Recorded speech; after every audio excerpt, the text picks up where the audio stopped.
good. Oh, that's a rip.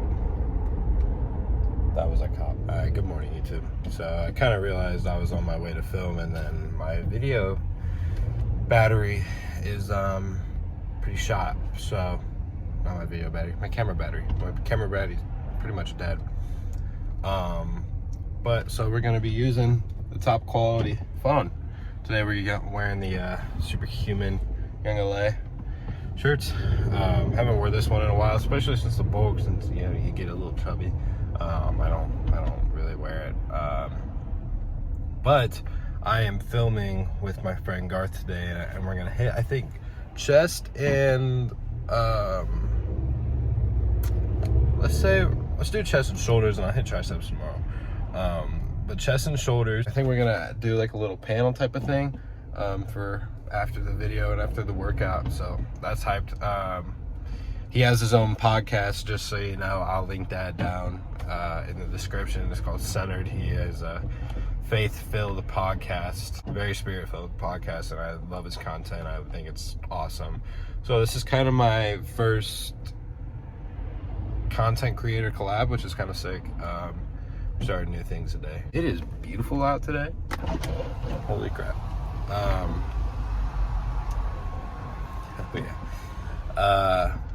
But so that's hype.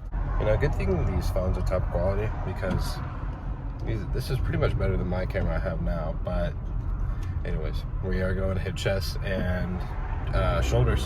So let's get it. So the pre-workout of choice today was the Bum Essential pre-workout, I think it is. But it is the peach mango flavored.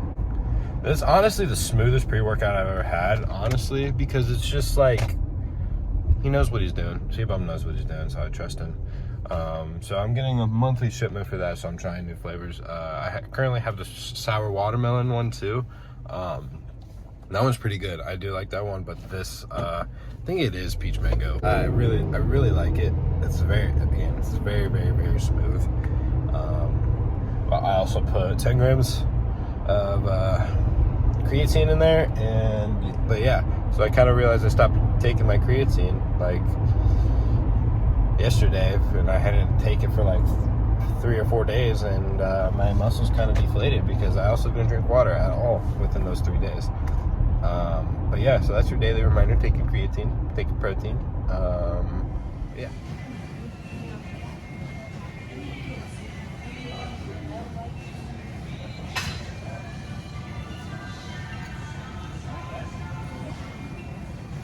Let's go.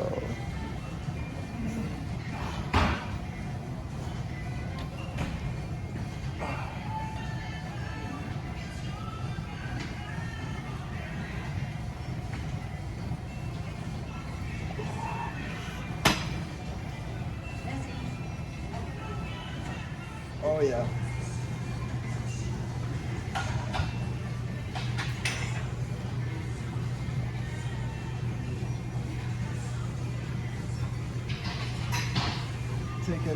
That was instead of podcasting too.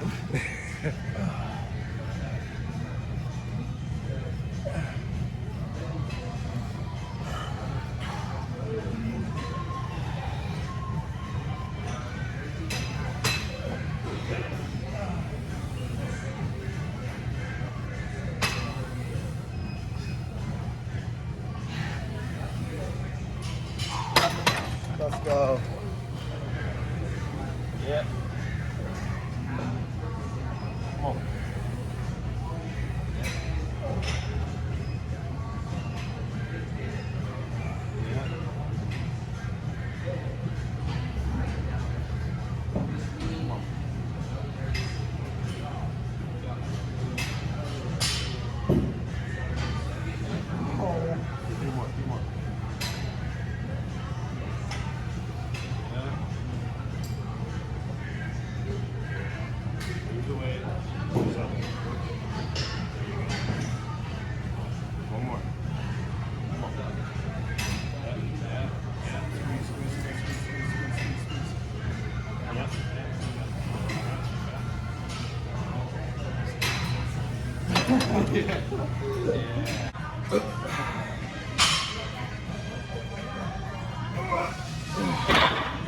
Let's go.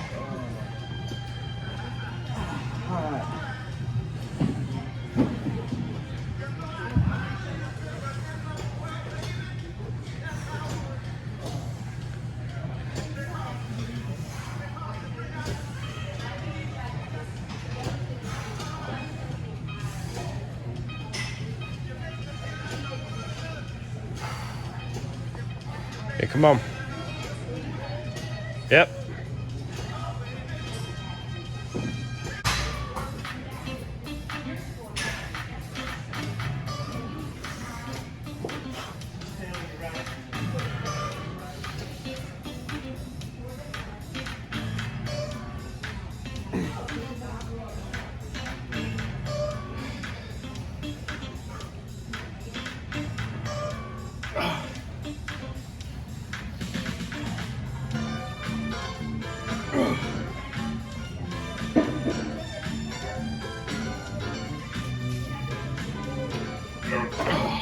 Dang. This is gonna be fun.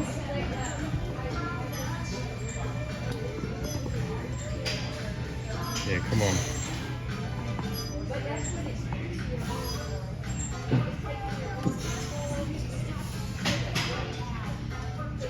Oh shit. Yeah, come on. Use those legs to drive. Jeez. What's up, everybody? My name is Garth. I am the host of the Center podcast.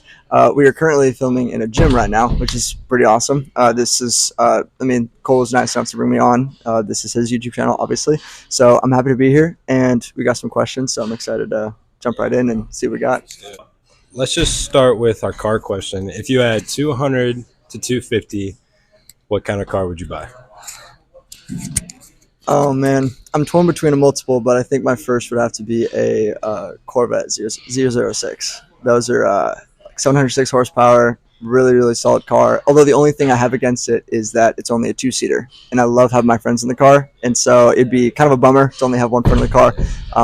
But my other answer would probably just be the new Tesla Plaid, because those things are nuts, crazy mileage, crazy speed, and also seats 5 people, so you can bring your friends in the car and just have a good time. So how about for you? Definitely either. I think I would definitely do a GT3 RS.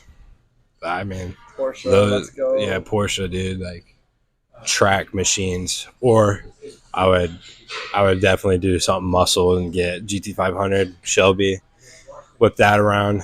Be loud around town. Yeah, be loud around town. Or I would spend my money and get a TRX. Or did you see that Ford came out with a new Raptor? It's called a Raptor R, and it came out with the GT500 engine in it. So I'm like, okay, I get my GT500 and my truck. So it's like, Help us get there, you guys. help me get there, dude. Okay, well, let's get into these questions. Let's do it, man. Okay. What do you feel like your mission / purpose in doing what you're doing? You know, the start of the podcast was first and foremost just to bring people to the Lord, and I think that Jesus offers a hope that a lot of people are searching for, and they just don't know what it is. And I know that because that was me. And so just really bringing people to that hope and Jesus, and showing them the true Father, and not what religion and Christianity has really portrayed, like a lot of judgmental people and just thinking that we're better. It's like, no, that's not who Jesus is. And so bringing Jesus to people, and also to encourage and inspire people who are already walking with the Lord. Those of you who are already walking with Jesus, it's a huge one. But also, I've had business owners on, I've had entrepreneurs on, I've had, fitness influencers on. So it's like, I've had different people on just to honestly just hear what they have to say. What's it like living in your industry with Jesus? It's kind of like the center of your life. Yeah. And so, yeah, man, how about for you?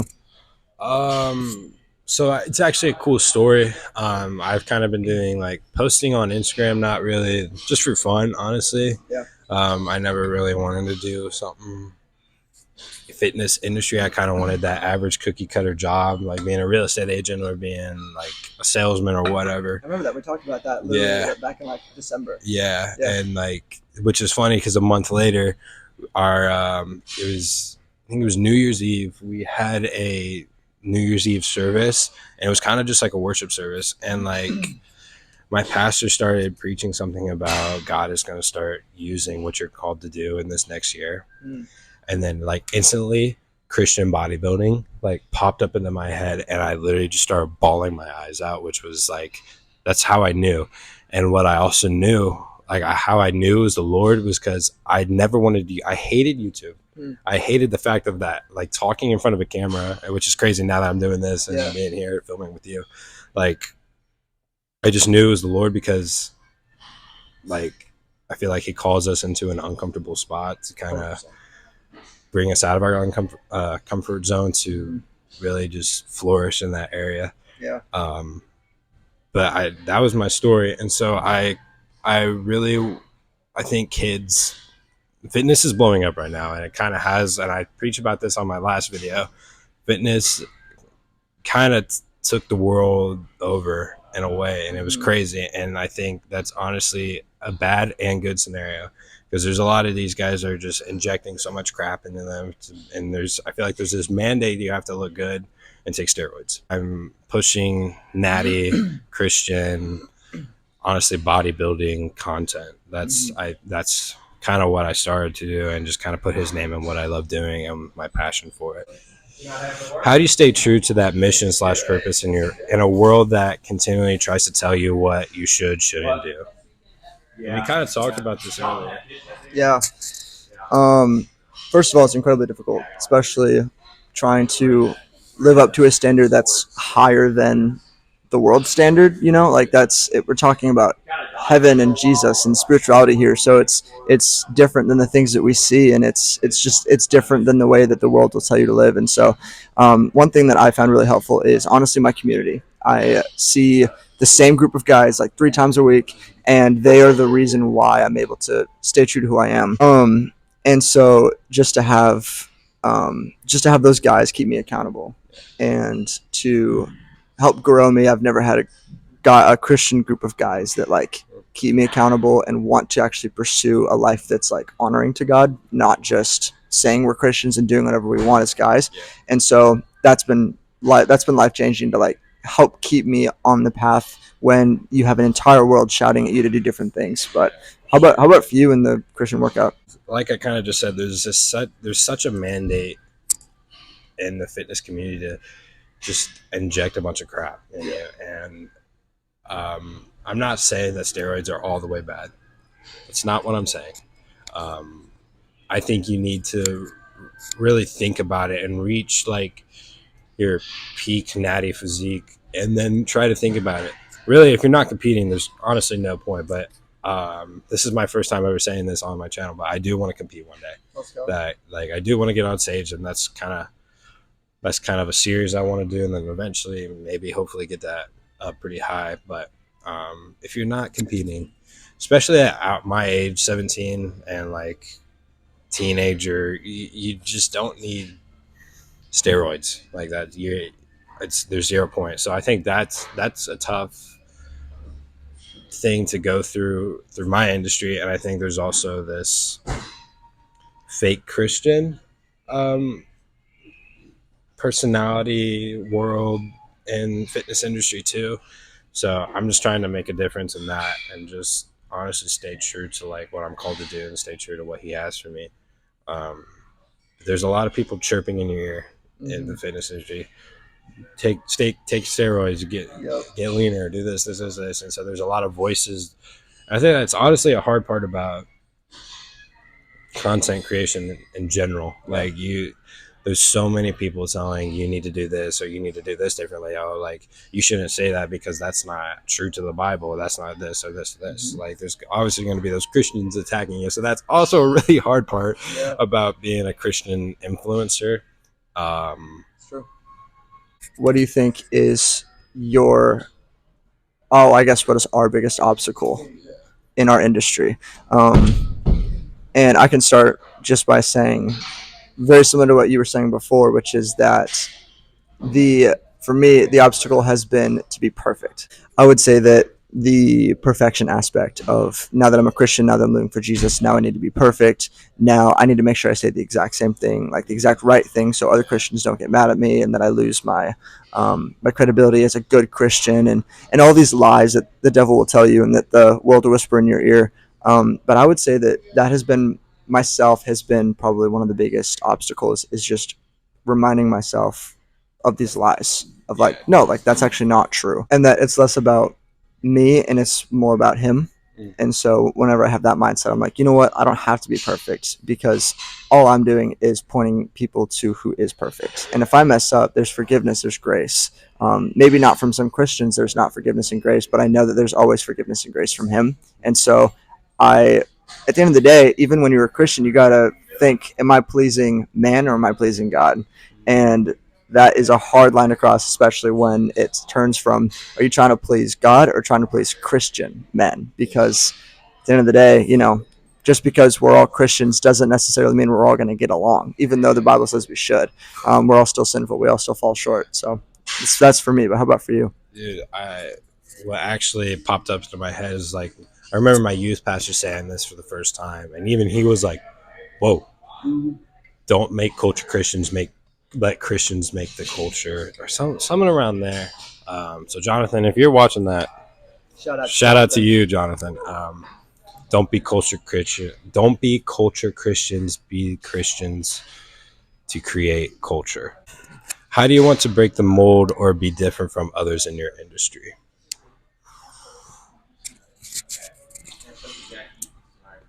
That's an excellent question. Man, your mom came in clutch with these. Pastor Tina, dude. You're watching. Shout out to you. Man, how do you break the mold or be different from others in my industry? I think the thing that I've had to learn to embrace is who God has created me to be. And I'm not the only Christian podcaster around. And I think the thing that separates me from the others is how I do things and who I am.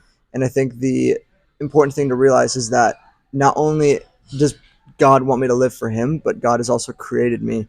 He's given me certain talents, certain abilities, certain things that I enjoy, and that I'm just naturally good at, that he wants me to lean into, And I think that there's certain things about me, about my show, that will not be in other people's show. Okay. Awesome. And I think it just stands out in a way. But the cool thing is we're all connected in some way because we're all followers of Jesus. It's just that Jesus himself has made me a specific way, that I stand out in my own unique Garth way. And same thing with you. And I think same thing with other influencers as well. It's like God has created them and they have certain things about them that stand out compared to the rest of the industry.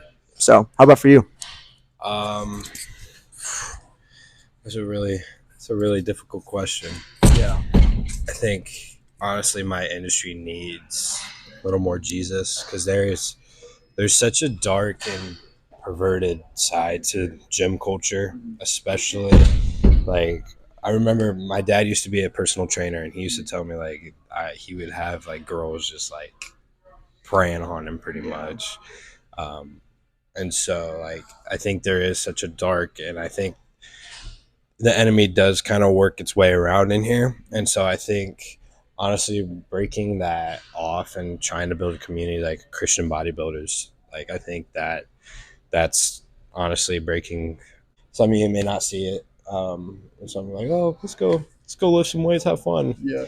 But like I don't know, they're like the more like, especially having a girlfriend and like bringing her to the gym, and like honestly just kind of watching a room of guys just like staring at girls. There's such a perverted spirit in the gym. So I try to break that off, trying to 'cause I really don't support that, and I really hate that, and I really like, and it's honestly been hard for my girlfriend and I to like go to the gym together, because like if I see a dude staring at him, I'm like, I start shaking a little bit, I get a little mad. Yeah. And so that's Rightfully so. yeah. Thanks, man. Got you. Yeah, that's kind of just creating a Christian bodybuilding community. I think teenagers are going through so much. Like when you're a teenager, you're like your mind is switching into an adult Yep. mindset, and so your mind's kind of in that phase where it's like it likes 5,000 different things and it thinks 5,000 different things. So I'm trying to create kids like me, and how I got into the fitness industry. Like, I looked up to Alex Eubank, and I think that was honestly really healthy, and I didn't look up to anyone else because I think what I'm doing now would be totally different in how I do fitness. I think I loved what he did in creating a Christian community. But that's my answer to the question. I love it. Creating a Christian bodybuilding community, and I think that's what my industry needs. Do you feel a sense of responsibility as an influencer? How do you feel like influencers need to handle that? Sheesh, dude. The level PT, bro. dude, Oh my gosh. the level of pressure that people don't realize is put on that I didn't realize getting into what God was calling me to do as an influencer. I did not realize the pressure that was going to be on me by doing this. Dude, I mean, not only is there pressure of putting yourself out there and voicing your opinions and boldly trying to preach the gospel, but there's also, like I was saying earlier, there's that pressure of trying to be perfect, which I didn't really see that come along until only recently, to where it's just like you just realize that even though some of the people that are in the Christian community with you, some of them will turn on you, and it's hard. And I've been hurt by the church, and I've been hurt by Christians, and so that's really what opened my eyes, is like that, just that fear of I want to be I want to be saying the right thing. I don't want to be seeming like I'm blasphemy, like I love Jesus. I don't want to say anything that's false.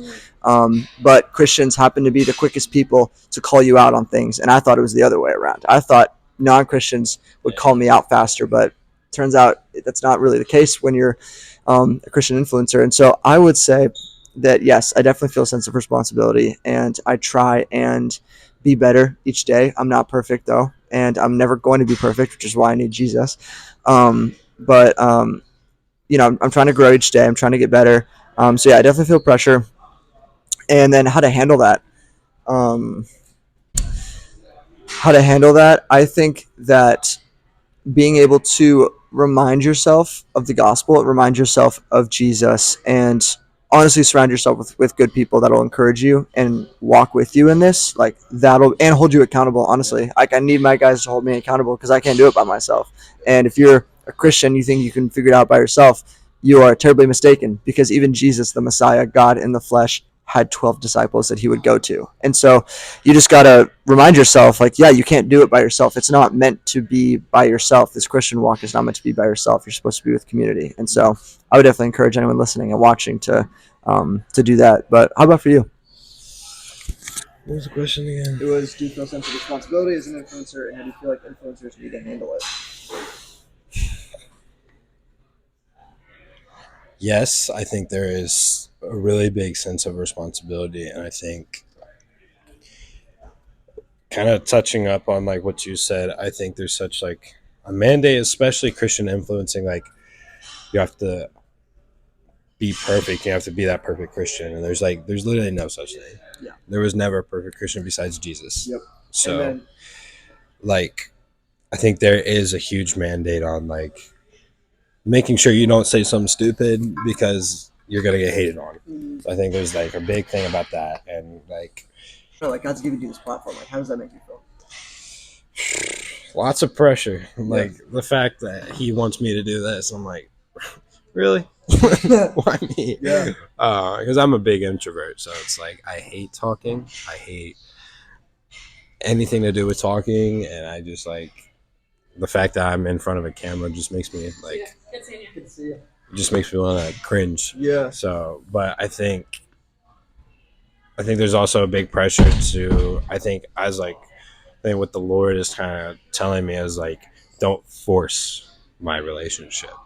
Like, I think there's such a healthy and such like a big part of walking in faith of finding the Lord and kind of figuring it out on your own versus like me telling you how to find your relationship with him. I think that's a lot of pressure too, because it's hard to not just be like, follow God right now. Yeah. Like, yeah. kneel. Yeah, It's kneel. like, like I think there's such there is a lot of pressure on that. So I think just like influencing Jesus, but not forcing Jesus. Does that make sense? Yeah, I love it. Cool. That's all. Honestly, right now is my girlfriend because I had a feeling. I was like, Cause- I know it. because she's always trying to push me in some type of way and trying to keep me in line. Because if I was just on my own, I would be, oh my gosh. So Victoria, I love you. But I think Shout out to Victoria. shout out to Victoria. This is like the second video you've been shouted out. Heck So, yeah, dude. so she has honestly kind of been my bigger inspiration because she's just always trying to push me to do what I love and do what the Lord is having me. And she's always trying to keep me in line, not in like an unhealthy way. She's always like making sure I'm making the right decisions. She won't be like, "No, you're not doing that." Just like she'll be like, "Think, like, is that okay? Like, do you think that's what you're supposed to do?" I remember the night I told her about I'm gonna do YouTube. We literally, I think 3 days later, we made my YouTube channel. She did it on her computer. She's like, "Let's just do it. Let's just have fun with it. Just do it." And like, I was second thoughts. I was like, "Okay, is that dumb? Like, why would I do this?" And she was like, "Just do it. If he's called you to do it, just do it." And so I think that moment in time, like, and honestly, building this career, I will forever remember that. Yeah, just my girlfriend. She's always trying to push me and always trying to push me to make videos and pushing me to make content. But yeah, I love it. that's her. Let's go, man. Dude, I appreciate you letting me come along, and Yeah, bro. I appreciate you having me on the channel, and I appreciate you having me come along to the gym. You know, I don't get in as much as I should, so having you encourage me in that, huge inspiration, dude. Today was a good pump. I appreciate it. Yeah, but you know, shout out to all you guys. Thank you guys for supporting Cole. He's a great guy. 17 years old. Awesome, bro, that you're chasing your dream and that you're not just chasing your dream, but you're trying to involve God in it. And I love that. Like, what is God asking you to do? And so, you know, just keep going, keep pushing. I'm here for you. I'm here to support you. I know that everyone watching is as well. And so, you know, it's only the beginning. I'm excited to see where you take it. Let's go, man. All right, so that concludes the end of the video. You know what to do. Do all the corny crap. Like, subscribe, comment, do all that. Run up my codes for Primal Reign, Seek Jesus, Triumph, and AG Labs. AG Labs just dropped a new line. Compression tees, hoodies, joggers. So run that up. Yeah, love y'all.